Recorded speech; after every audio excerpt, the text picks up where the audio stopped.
Hello, everyone. Today's podcast will be a little bit more informal. I am talking to Clemencia Villafuerte, whom you all know is the producer of our show.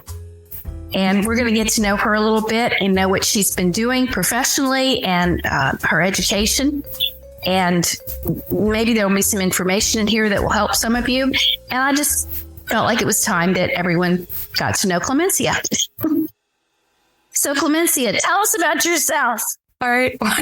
Well, I'm the producer of this podcast, and I met Dr. Tucker through college. She was the head of my department, and it was just a really fun way to meet, I guess, because she had these ideas, and I'm kind of the type of, I feel like there's different types of creators. There's the types that have like all these really cool ideas, but aren't sure how to make them come to life. And then there's the people that know more of the technical knowledge, and I'm kind of more in the second group. I like making things happen. I don't like being stuck in the theoretical. I like, okay, we have an idea.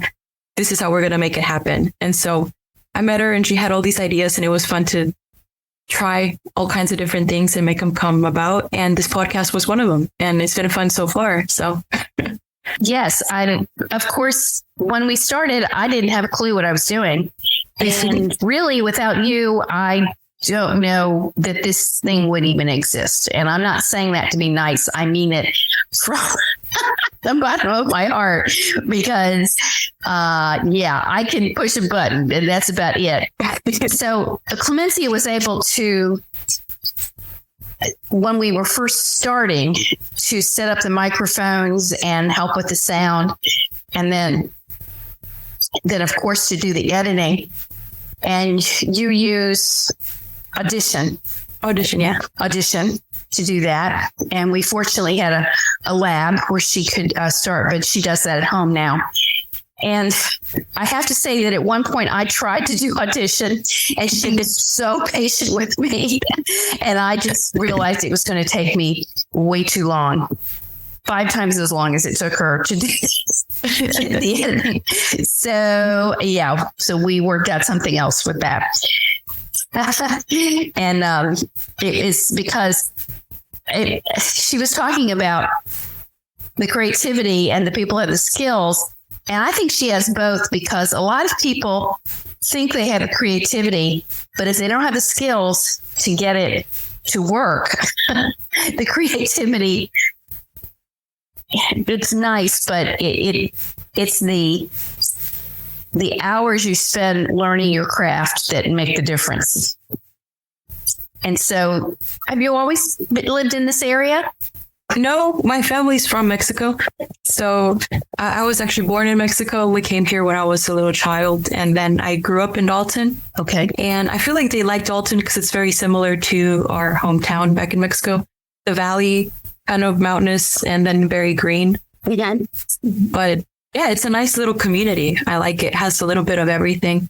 It's very fortunate in that the arts are kind of encouraged here, I feel like. Yes, they are. Mm-hmm. I work for you to be a strong. It is, yeah.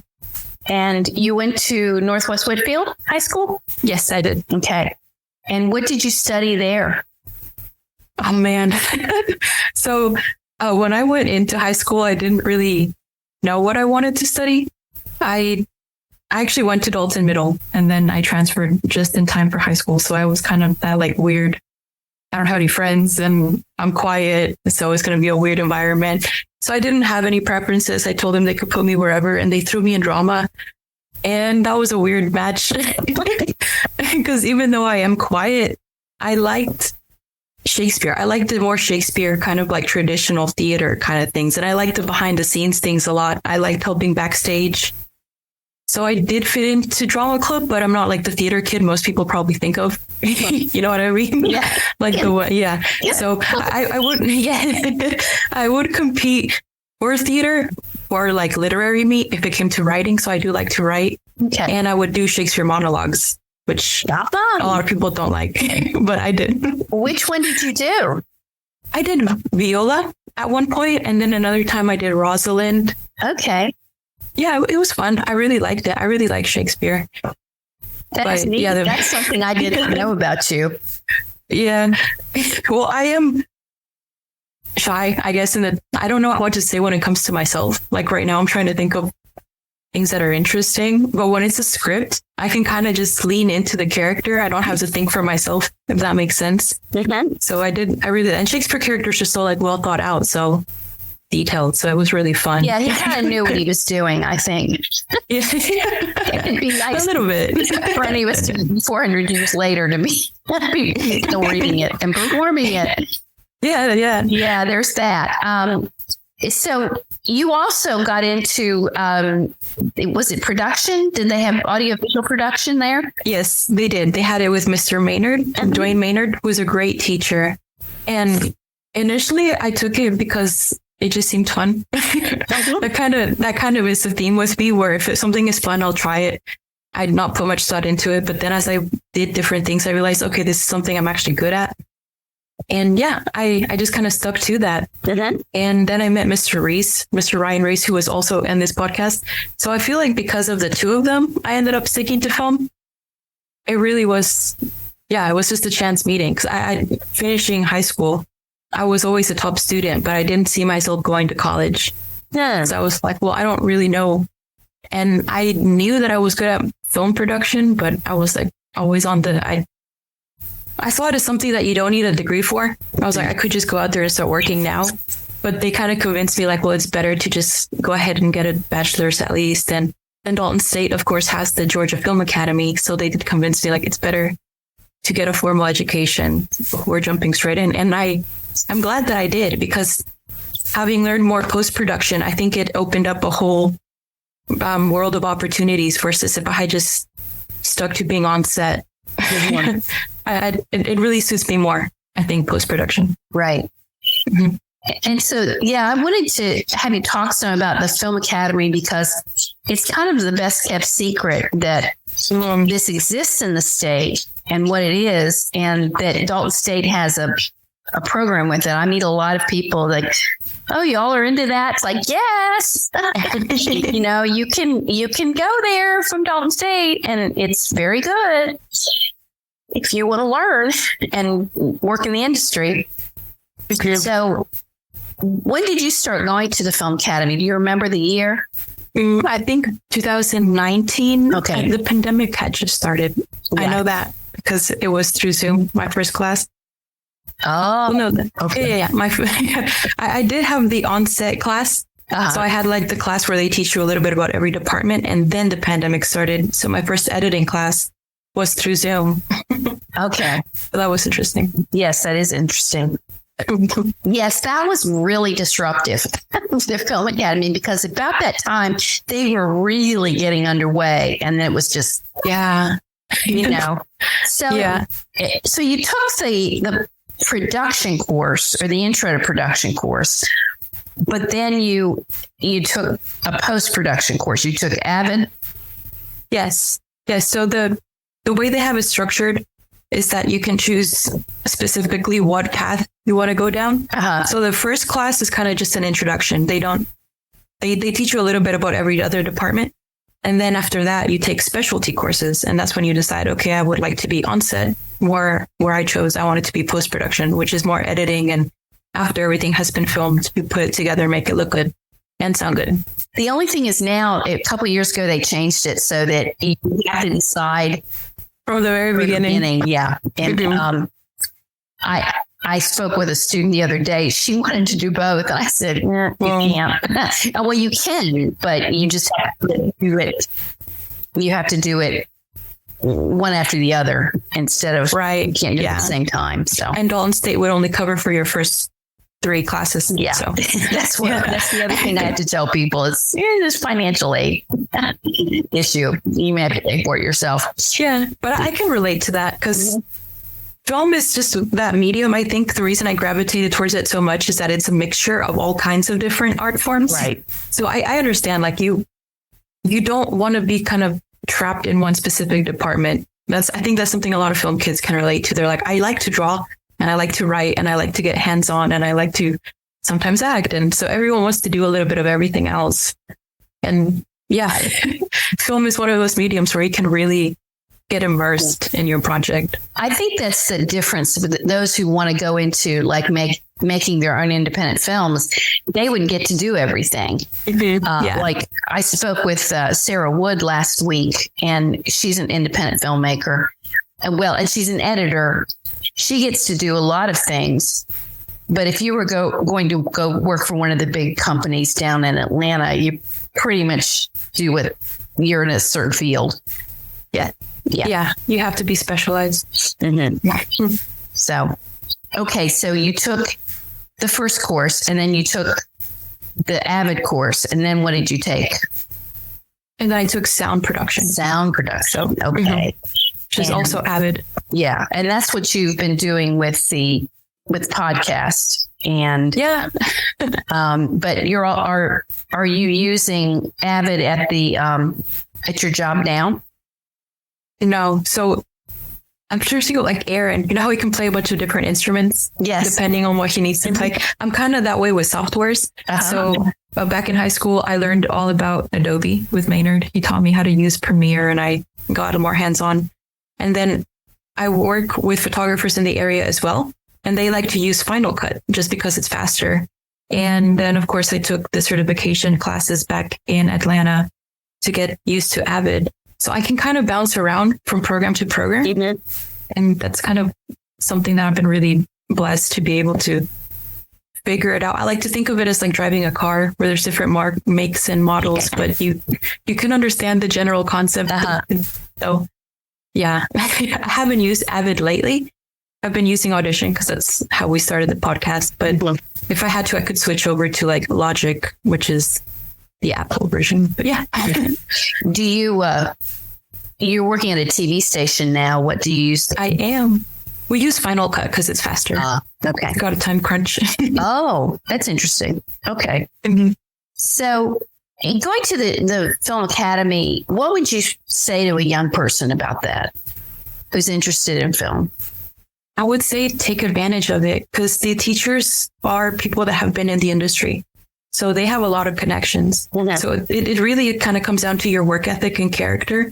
If they see that you are putting in the time and effort to be good at what you're learning, they'll recommend you.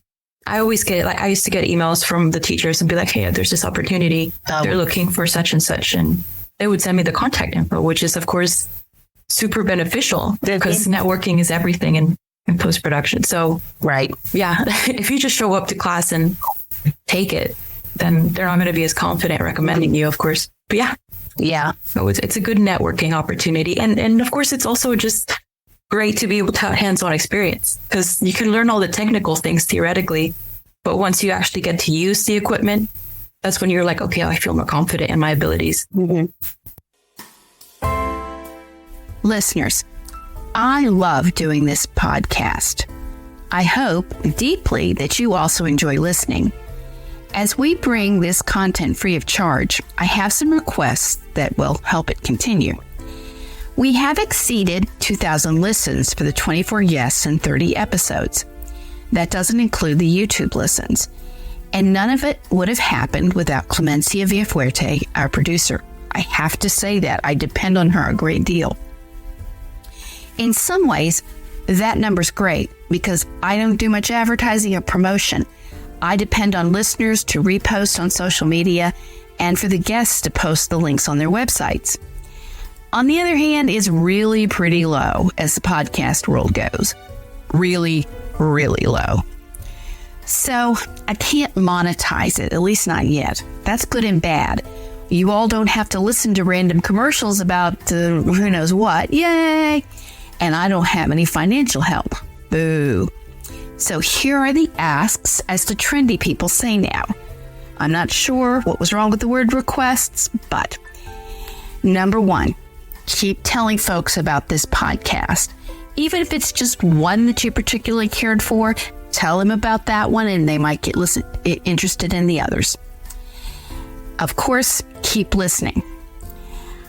Third, and here's the commercial part, buy my books to offset the costs of the podcast. I don't talk about them much because I'm really terrible at marketing. I have several novels available on Amazon. You can look them up under Barbara G. Tucker or Barbara Graham Tucker, as in Graham Cracker. rolling my eyes. Or you can ask me for signed copies. The most recent, Sudden Future, by Colorful Crow Publishing, would make a great Christmas gift for a reader of any age. I will have another coming out before Christmas, Long Lost Justice.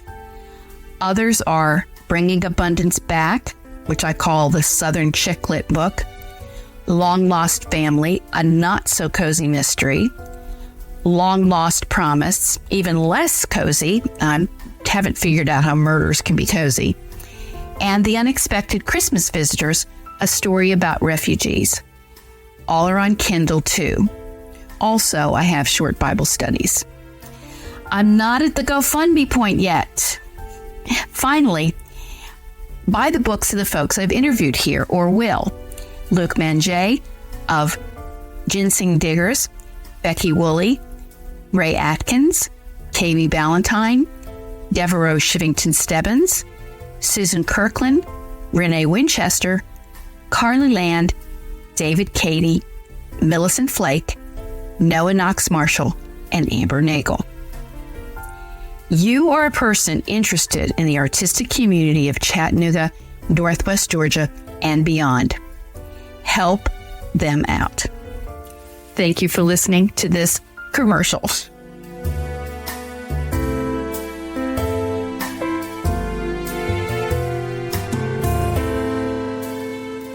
Well, and I should say to people that Clemencia is an excellent student. We won't get into the particulars, but let's just say she's an excellent student. And she gave, as her senior project, a very interesting presentation based on her research. You want to talk about that? Okay. It kind of formed initially when I learned about the gender-elect communication theory, which is from Deborah Tannen. And that's the idea that society kind of trains men and women to communicate slightly differently based on their roles. So women, or feminine style is more feminine because, of course, it's a spectrum. No one falls exactly on one end or the other. Mm-hmm. But the feminine style revolves more around maintaining harmony. So you're less direct and less confrontational. You just want to maintain your relationships. Whereas the male style is kind of more to the point, goal-oriented, sometimes harsh if you're not used to it. I like that idea, but the theory is a little old and it relates to interpersonal, which is person to person. So I was curious if that kind of applied to mass media as well. And so I wanted to study if there was a difference in the genders and what films and media they like to consume. And according to statistics, yeah, there is. But I wanted to know why. So that's why I went more with a qualitative approach where I would interview people, get to know them, and just kind of figure out why do men and women gravitate towards the content that they do.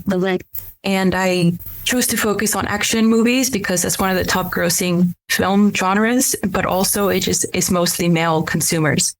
And I was like, well, why is that the case? Because obviously nowadays, I'm sure a lot of people have noticed that there's a push for more feminine representation in typically male dominated genres like action. And you see that with Wonder Woman and Captain Marvel and She-Hulk. Mm-hmm. But a lot of times that's kind of a double-edged sword. So those movies sometimes flop. And yeah, the mixed reactions kind of seemed interesting to me. So I focused on Wakanda Forever because at the time it was the latest release for Marvel. And I interviewed 4 men and 4 women. And I just kind of gauged their reactions to the movies, what they appreciated, what they didn't. They're opinions on female lead characters and just different elements in action. And it was pretty interesting because sometimes you think, well, this is common sense, but you have to remember you get movies that flop, right? So even though it seems like common sense, writers sometimes forget it because they get so caught up in, I don't want to say setting an agenda, but that kind of is what it ends up feeling like. Yeah. So yeah, the men and women both kind of agreed, we just want believable, dynamic characters that you can relate to and that fit within the story. They don't like feeling oh, here's in your face an agenda. They can see through it. Yeah. I know a few years ago, there was a movie with Charlize Theron, and she was playing this really kick butt violent character, and they were trying to say to women, they're trying to sell this to women, and it really didn't go over very well.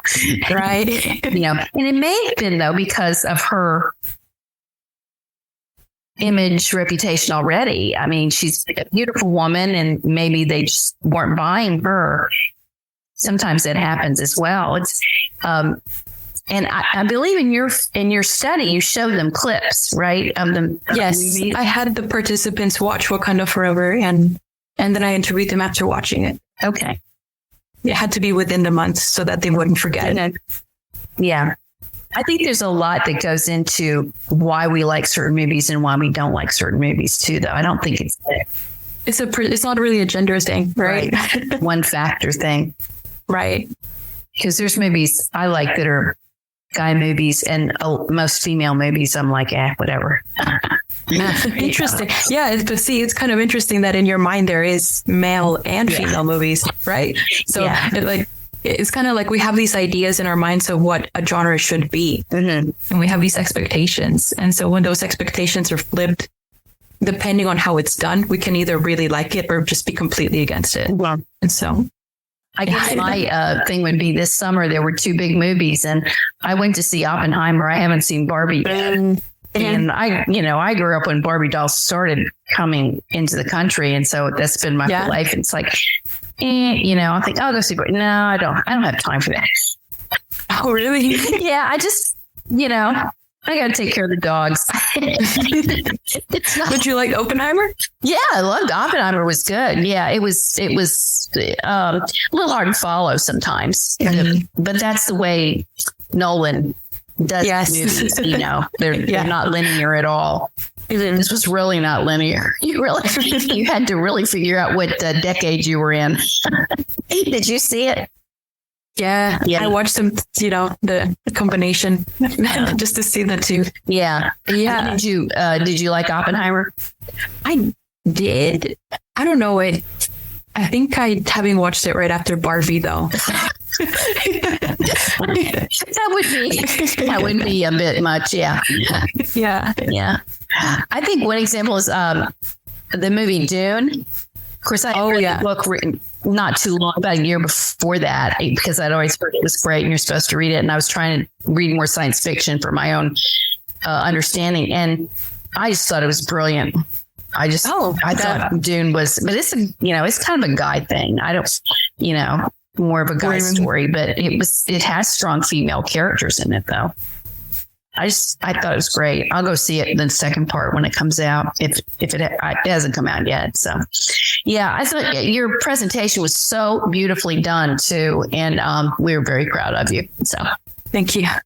What do you see as your long term, next steps, maybe in a few years? I feel like I'm still early on in my career, so. Even though I know I like post-production right now, that's still pretty broad. That I could go into editing or audio. And right now I'm kind of dual wielding the two.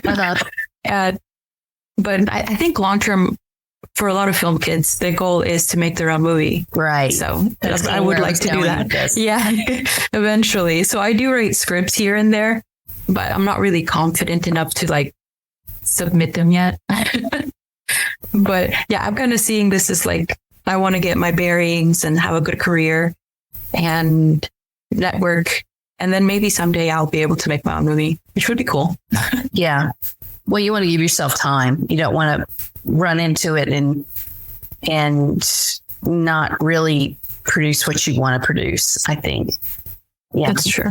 Yeah. Have you thought about writing something along your experience as a young person coming to this country from Mexico? No. Really? You don't see yourself writing about that? Not really. I know some people are very self-insert kind of. I don't think I am. Okay. But that's just because, I don't know. I art, the way I see it, art is always going to be a reflection of the creator. There's no way around it.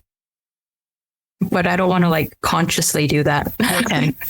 I don't want to like consciously sit there and be like, this character is me and this is how I would react. I think I would get too in my own head about that kind of thing. Well, people are going to, in many cases, say it's you anyway. Right. Exactly. Or they'll say, was that me? Don't think you're writing about them. Maybe. I've had that experience with, I have to tell people this is not me at all. In fact, I really don't think in any of my books or short stories that I've written consciously about anybody that was me, but I'm sure some people would think that. I don't know. So, yeah. Yeah. Well, Mr. Reese did tell me that one time because early on, I remember maybe like freshman year when I took his screenwriting course, we got into the whole like ethics of movies and how art kind of reflects society, but also it influences society. So the media that is being consumed is going to reflect impact the way people perceive certain things. So essentially, does that mean that scriptwriters are responsible for like influencing society in a positive way? And his response just really resonated with me because he was like, no, you shouldn't consciously like sit there and try to make your story mean something. The more you get into your idea that like you have to make this teach some kind of lesson, the more you lose sight of the actual story itself. You like just make sure it's a good story and it resonates well, and the theme will emerge organically. There's no way to separate your work from your own ideals. right. Like, yeah, that's true. And I still think about that. I'm like, yeah, that's good advice. People are pretty good at detecting a sermon Yeah. or a message heavy film. Yeah. And it's right. Right. It has its limitations. Agreed. I think that's the other reason I haven't gone to the Barbie movie is I perceive that it's kind of a message heavy movie. And Yeah, I can see that. would you say that it is? Yeah, It's funny. It's funny. it is. Yeah. I think it's a little more tactful than others. Okay. A little more nuanced. Yeah. It balances it because you're right. It does have a very clear message, but at the same time, it's not like, well, I guess it really depends on the viewer. Some people might see it as too much. Yeah. Okay. Well, this is a podcast about creativity. So do you have anything to say about creativity? Yeah, I was going to say, I guess when people think of creative people, they sometimes they have a stereotype in their head. When they think of a creative person, so they might think of like an author or a theater person. And in reality, we come in all kinds of different shapes and forms, right? There's so much that you can do to be creative. And so trying to limit it to one thing is really impossible. So I like whenever you told me your idea for this podcast, I was like, yeah, this is great. Like I want to get involved because I want to meet all these other people that do all these kinds of other things that I wouldn't be able to do. But I want to hear their take on it. And I feel like I'm that kind of person where I express my creativity in all kinds of different ways. So like I draw and I write and I work on audio and video and all kinds of, and I think a lot of creative people are like that as well. So I'm really looking forward to see what other kind of guests we have. So I am trying to get people who are not just in the arts. That's harder to do because a lot of them don't see that they're creative. They don't recognize it. Yeah. Recognize it, where a person in the arts is more conscious of it. For example, professors, I've interviewed some professors and they don't think of creativity as part of what they do. But I think you have to be really creative. Yeah. Yeah, you do. So I think it's kind of unfortunate that creativity has been relegated to artsy kind of things as opposed to your whole life. I know women who are just creative in their home. Right. Yeah. They do some things that I would never think to do. Just wow. That amazes me. So yeah. And even personality wise, Because have you ever heard of like the Myers-Briggs or the MBTI? Yeah. Mm-hmm. Yeah. Okay. Yeah. So I got into it because of writing. Actually, this might sound weird, but I got into it sort of like a cheat sheet for characters. So a thing I used to do is like if I had a character and I wanted to flesh them out, I would take the test sort of in the mindset of them. Oh, wow. And then once it's kind of like a quick way to figure out more details about them.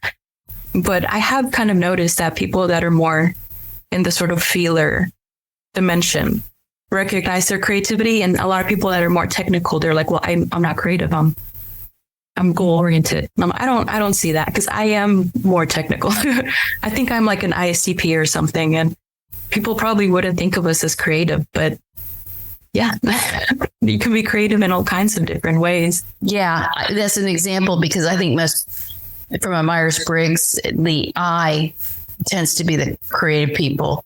And I'm an E, and so that doesn't really, it doesn't stereotypically fit into the creative. You know, we're too busy talking and running things. And yeah, but you collaborate, right? A lot of art is collaborative. Mm-hmm. So yes, especially film. That's what amazes me is how many people have to be involved to work on a film, even a short film. You can't. Well, I guess you could do it all by yourself, but I would think it'd be pretty one-dimensional. Yeah, it'd take forever, probably. Yes, it would take forever. You've got to at least have some actors in there, I would think, and somebody holding the camera while you tell other people what to do. So, yeah. Okay. Well, I really appreciate you talking to me today. I want to thank you, and I mostly want to thank you for making this podcast happen. And I have enjoyed doing this podcast so much. And one of the reasons was that I knew that I could hand it over to you and you would make it sound good. And it would, I wouldn't have to worry about all the time. So I mess up or scream or sneeze rather, or have to go chase my dogs down because they're barking at the neighbors or doing something else. Yeah. And I can just say, oh, well, Clemencia will take care of that. So, but I appreciate that you have the skill as well as the, you hear things and you see things and you have the talent, the creativity, but you also have the skills. So, oh, thank you. Well, yeah, like I always said, it's collaborative. I also am grateful that I have you because, I mean, going out and getting people is something I would be intimidated to do.